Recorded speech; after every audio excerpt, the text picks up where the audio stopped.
Hello again, folks. This is Barry from Barry's 8-Track and Classic Car Radio Repair, and today we're demonstrating a conversion that I've done on the very popular Ford/Lincoln Mark III unit. That's an AM 8-track unit, which is now an AM FM 8-track unit,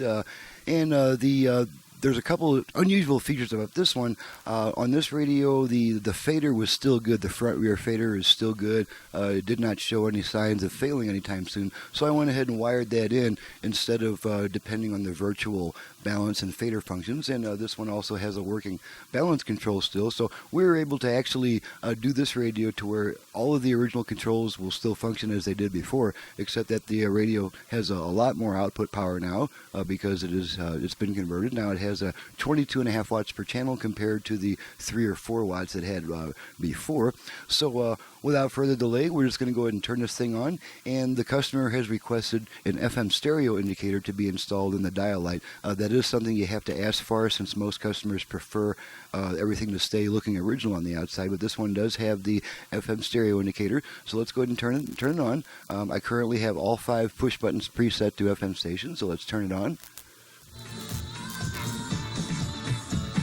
And just a very brief demonstration of the built-in balance and fader controls, just to make sure they're still working. Go ahead and move to this. We're going to work our front rear fader. This is rear, and this is front. Okay, that takes care of that. Now we're just going to mess with our balance control real quick. To the left, to the right, and back to center. Okay, so now we'll go back to our unit. And we're going to push all 5 of these push buttons and see what kind of FM we can get. And turn this light on a little bit so you can see the dial a little bit better. You might want to see this FM stereo light a little bit better, so we'll do that. Okay, that one. Now, this is a good. There we go. The FMR conversion, it locks in the stations much better, but it also has a more narrow lock-in range, meaning that it might take a little practice. Like, for instance, if you set this push button to this station here, it depends on how hard you press it. If you don't press it real hard, it may not quite make it, or in some cases, it may not come back to that exact station, from one side, where it will come back from the other. It's just a matter of getting familiar with your tuner and finding out, its little peculiarities. And one neat thing about this, incidentally, is that if you have 2 stations that are very, very close together, you can actually use one push button for 2 stations, depending on how hard you press it and from which direction the pointer is coming from. You can actually sometimes tune in 2 different stations using the same button. So that's kind of a neat way to take advantage of your tuner's original weaknesses. So that being stated, let's go ahead and back through all these FM stations here. They use special brokers to arrange the sale of your.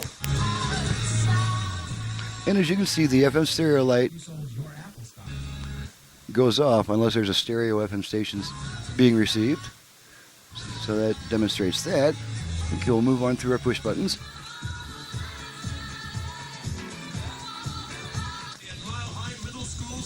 And this last one is a Spanish station that doesn't come in very loud.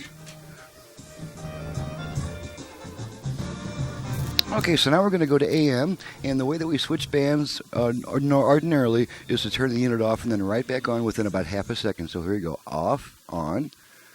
Okay, now you're hearing the familiar noise of the AM band, and we're just going to tune in a couple AM stations here. Naturally, we don't get much in the way of AM, especially in a small town like mine. So there's one. And the strong station will come in about, there's another one.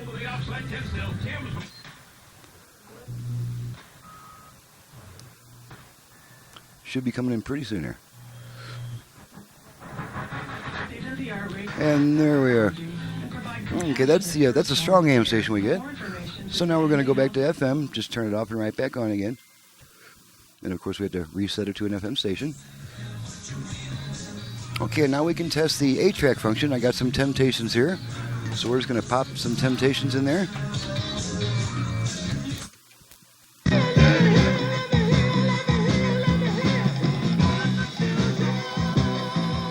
Switch track a few times. we're at the end of a song now, so we're either going to switch tracks automatically or it'll just go to the next song on the same track. I'm not too familiar with this tape to be able to... There we go. Okay, now let's switch tracks a few times.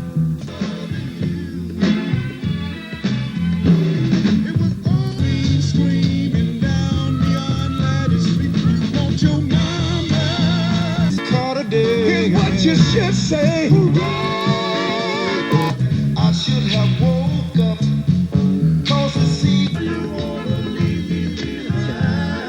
but she's much too far. Okay, and now we're going to eject the tape. And on this model, we eject the tape by pressing any of the tuner push buttons just very slightly.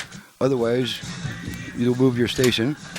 And that takes care of that. So we've demonstrated the AM, FM, the original controls are functioning, and the 8-track functions working correctly. So thank you very much for watching and listening. This is Barry from Barry's 8-track and classic car radio repair. If you would like me to do a job on your radio, you can reach me directly at 928-533-9666. Now this is for paying repair work or conversions only. Don't call me to look for parts, belts, cosmetics, anything like that. I don't offer any of those services. I'm strictly a repair shop who does conversions also. Thank you very much for watching and listening. This is Barry from Barry's 8trackrepair.com. You can also visit my other website, classiccarradiorepair.com. Thank you again.